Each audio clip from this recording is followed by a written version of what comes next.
ghosts with no evidence. The spirit... Wait, Josh, are you there? I know Josh liked hearing this. And if... Oh, no, Nina went to bed. Okay.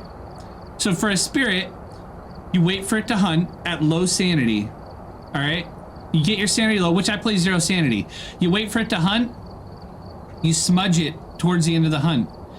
If it has a long period between hunts, it's probably a spirit. Spirits are also very confusing ghosts to me, but you can tell because a smudge stick makes it have like 3 minutes between hunts, whereas the average hunt is about 1.5 minutes. Demons are half of that. Okay. Yeah, I know, that's a lot. To find out a Wraith, it's really easy. You drop some salt. If it does not ever hit the salt, you have a Wraith. A Phantom. When a Phantom hunts, it's invisible for a really long time in between blinks. So it'll be really invisible and then it'll show up for a split second and they'll be really invisible again. That's a Phantom. Phantoms also, if you take a picture of the ghost and it says ghost, but the ghost is not in the picture, that's a Phantom.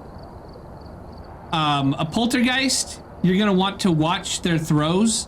You don't want to watch the amount of throws because a lot of the ghosts can throw fast, but you want to watch like the strength of their throw. Do they throw things like really high or really far? It's probably a Poltergeist. They can be a little bit more confusing. How many hours? I have 1,037 hours. This is my most streamed game, Kiz. A Banshee will kind of follow you around. So like if it goes towards where you are, that's a Banshee. Also, you want to get the parabolic mic out. And this is all strictly solo. If you're multiplayer, a Banshee will only target one person, right?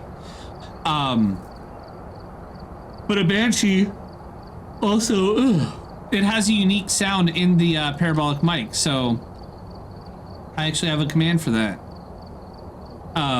So that's the Banshee. It'll make that sound.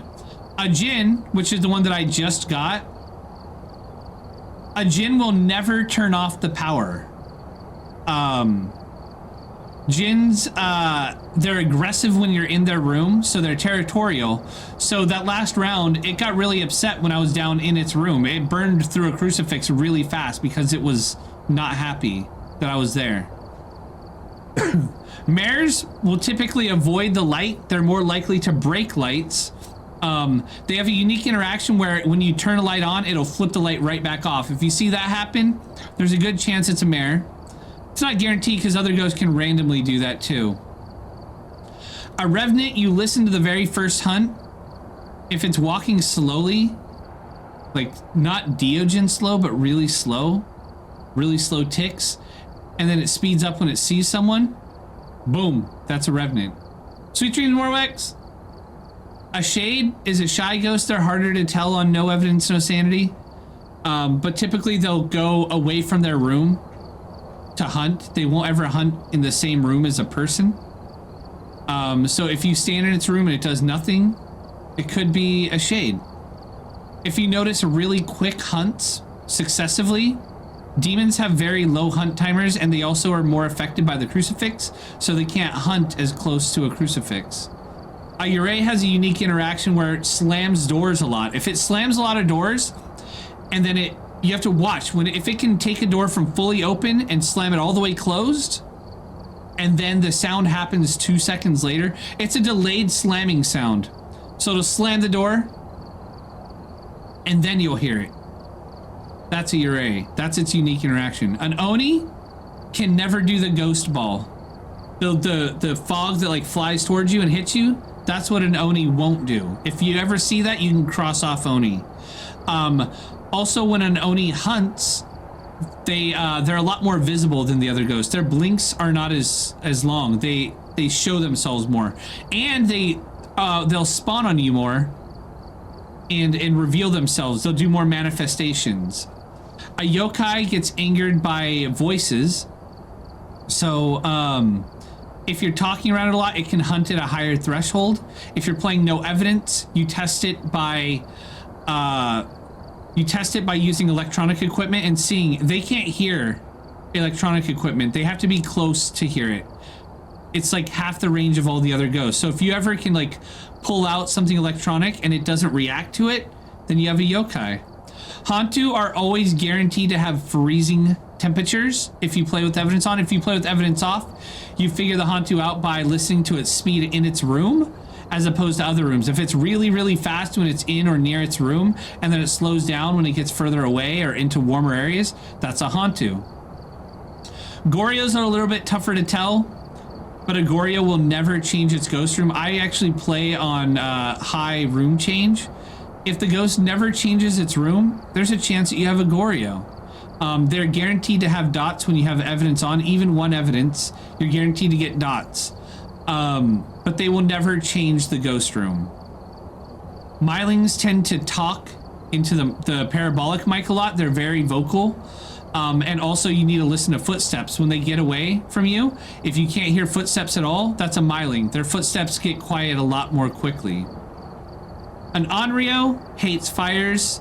The candlelight, not house candles, but candles you bring in, are basically like a crucifix to them. So what you do to test for them is you put a crucifix down and you put a light down, a candle, the gas light, whatever.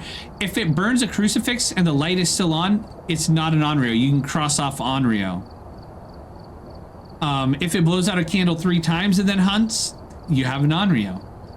The twins, one twin is slightly slower than the normal speed, and one twin is slightly faster than the normal speed. So if you hear varying speeds on hunts, it's a good chance that you have the twins. Also, they do dual interactions where they'll do 2 things in 2 different rooms. If you get a ghost where you know that it's not in the ghost room, but you're getting a lot of interaction in another room, that's another indicator of the twins. But they can be a pain to find out. The Raiju is electricity ghost. If you're dealing with the Raiju, put down some electronic equipment somewhere that you know isn't going to be where you're hiding or looping it or whatever. Put that down and see if it speeds up near it. Or if you're really dangerous, you could whip out an electric, while you're getting chased, whip out some electronic, see if it speeds up running at you, put it away, see if the speed fluctuates. An Obake is always guaranteed to have UV fingerprints. It has a rare chance to put up a 6 fingerprint. If you play with no evidence, the way you tell it's an Obake is they shapeshift. Once per hunt minimum, they will change into a different ghost model during the hunt. So that's how you tell what an Obake is. If you ever see it change models during a hunt, you know you have an Obake. Only ghost that does that. Aside from the Mimic itself has ghost orbs even when you're on 0 sanity, 0 evidence, sorry.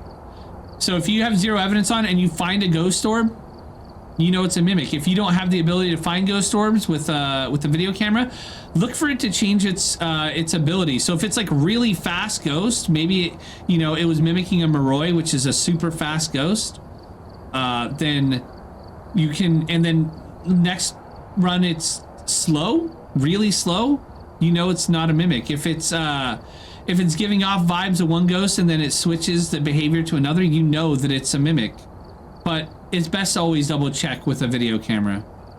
Morois are ghosts that get faster as your sanity drops, so they'll start out pretty slow, but as you get lower in sanity, the hunts will speed up. So on no evidence, no sanity, what I do is I listen. If it's really fast on the first hunt, really fast, I can narrow it down to 2 ghosts, the Thaye and the Moroi.